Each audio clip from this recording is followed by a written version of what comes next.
Hey, what's up guys? BadFPV here, back again with another video. And a few weeks ago, I made a video about the URUAV MC-6S, and I said in that video that I won't be using the receiver tester function of the unit. Well, this is the video that proves that statement wrong.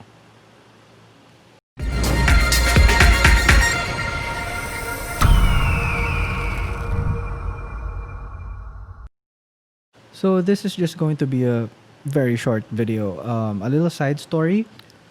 I bought this BetaFPV board last year from BetaFPV. This is actually the second unit. The first one burnt up. Well, I'm 100% sure that it wasn't my wiring that caused the problem. But long story short, John Alzona of BetaFPV told me to contact BetaFPV. They replied.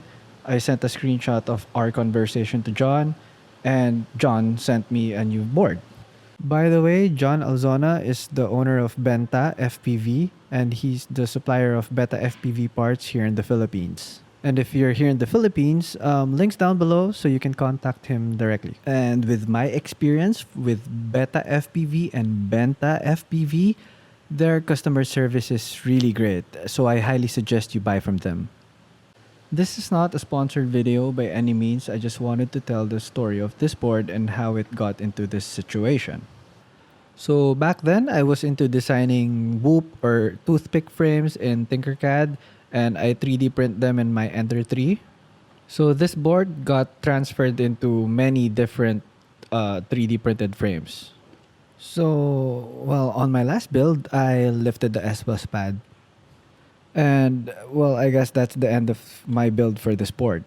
I still know that I can still attach a fly sky or a crossfire, but yeah, I don't have those, and I only have FR sky. So yeah. But well, this year I wanted to make a 95X, and I still wanted to try and reuse this board because this is the only whoop board I have. So I scraped the board going to the SBUS pad to expose a little bit of connection, and I was able to solder a wire, but I'm not sure if the receiver is working or the connection is still bad in the board, but this is where the URUAV MC-6S will be handy. I can just connect my receiver to the URUAV MC-6S to rule out if the problem is the board or the receiver. So in order for you to connect your receiver to this unit, you have to Google which is the correct connection from your receiver to this board. So it's signal to VCC and then into ground. So you have to make sure that your receiver is also, well, wired correctly and the same. So I know that this receiver is bound to this TX. However, if your receiver and your transmitter is not bound together, you can use this unit to bind them together. Just follow the steps that you normally do, but using the URUAV MC-6S. So you can connect a power supply here on the left for a micro USB, and here on the right using a USB Type-C, or you can use a Lipo battery and connect it on the bottom. But before connecting your receiver, you have to make sure that you're on the right voltage, 5 volts or 3.3 volts. Alright, so you just have to connect the unit to a power source or any power bank. In this case, I'm using a micro USB. And you have to remember to change your voltage. And in my case, I'm using an FR Sky, so I'm going to put it in a 5 volts. Then you connect your receiver.